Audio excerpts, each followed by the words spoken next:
खरीदी केंद्रों पर इस बार भी लाखों क्विंटल गेहूं खुले में पड़े हुए हैं। परिवहन की गति इस बार भी धीमी है। शासन द्वारा परिवहन की जिम्मेदारी जिसे दी गई है वह इस जिम्मेदारी का ठीक तरीके से निर्वहन नहीं कर पा रहे हैं। साथ ही इस लापरवाही के चलते पिछले वर्ष भी लाखों क्विंटल गेहूं पानी में भीग चुका है।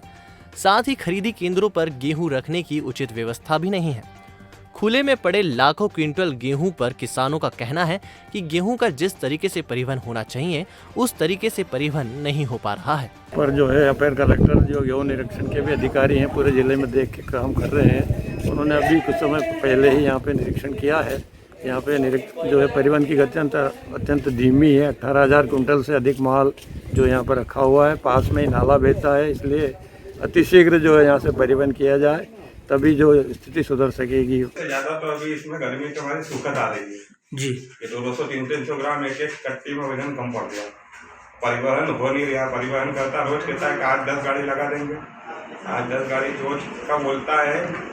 लेबर बिठा के रखते हैं और गाड़ियों के पते ही नहीं। चाहे इंगोरिया हो या ग्राम सोहेड़ खरीदी केंद्र हो, यहाँ पर भी गेहूं खुले में ही पड़े हैं। इसी समस्या को लेकर आज उज्जैन जिले की गेहूं खरीदी केंद्रों की जिम्मेदारी संभाल रहे अपर कलेक्टर अवी प्रसाद के साथ बड़नागर एसडीएम डॉक्टर योगेश भरसट द्वारा आज गेहूं खरीदी केंद्रों का निरीक्षण किया गया। ग्राम सोहेड़ सहित तहसील के अनेक खरीदी केंद्रों पर पहुंचकर गेहूं खरीदी केंद्र का निरीक्षण किया गया। साथ ही गेहूं खरीदी केंद्रों पर 50 किलो के बारदान में भरे गेहूं को तोला भी गया। साथ ही खरीदी केंद्र के प्रबंधकों को अपर कलेक्टर द्वारा निर्देशित भी किया गया सही व्यवस्था करने के लिए। साथ ही परिवहन की गति के बारे में जब एसडीएम योगेश भरसट से पूछा गया तो उनका कहना था कि वास्तविकता में परिवहन की गति बहुत धीमी है और हमारे द्वारा जिम्मेदारों को निर्देशित किया गया है, जल्द ही परिवहन की गति बढ़ाई जाएगी।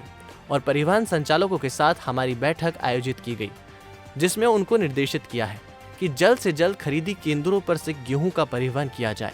साथ ही एसडीएम द्वारा कहा गया कि पिछले वर्ष भी परिवहन में काफी समस्या आई थी, जिसको देखते हुए लगातार परिवहन संचालकों से संपर्क किया जा रहा है और जल्द से जल्द बारिश के पहले खरीदी केंद्रों से गेहूं का परिवहन कर लिया जाएगा।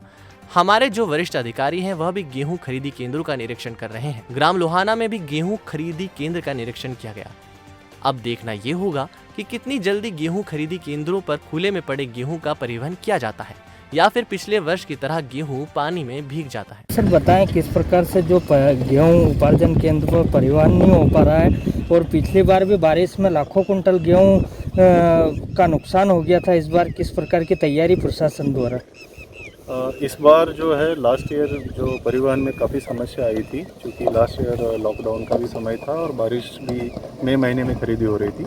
इस बार पूरी व्यवस्था की जा रही है और बड़नगर के लिए सेपरेट ट्रांसपोर्टर नियुक्त किया गया है। उसकी मीटिंग कल ही हमने दी है और उनको जो प्रायोरिटी वाइज जहाँ जहाँ खरीदी हो रही है उसकी साइड से बताएं। यहाँ जो लगभग जो बोरिए है 18,000 बोरियाँ हैं, उसमें से 900 ही ट्रांसपोर्ट हुआ है। चूँकि मौलाना पास में इनका मैपिंग हुई है, तो कल ही इनको जो ठेकेदार है उनको बताया गया है और वो पूरा माल अगले 2-3 दिन में उठाने के लिए उन्होंने बताया है।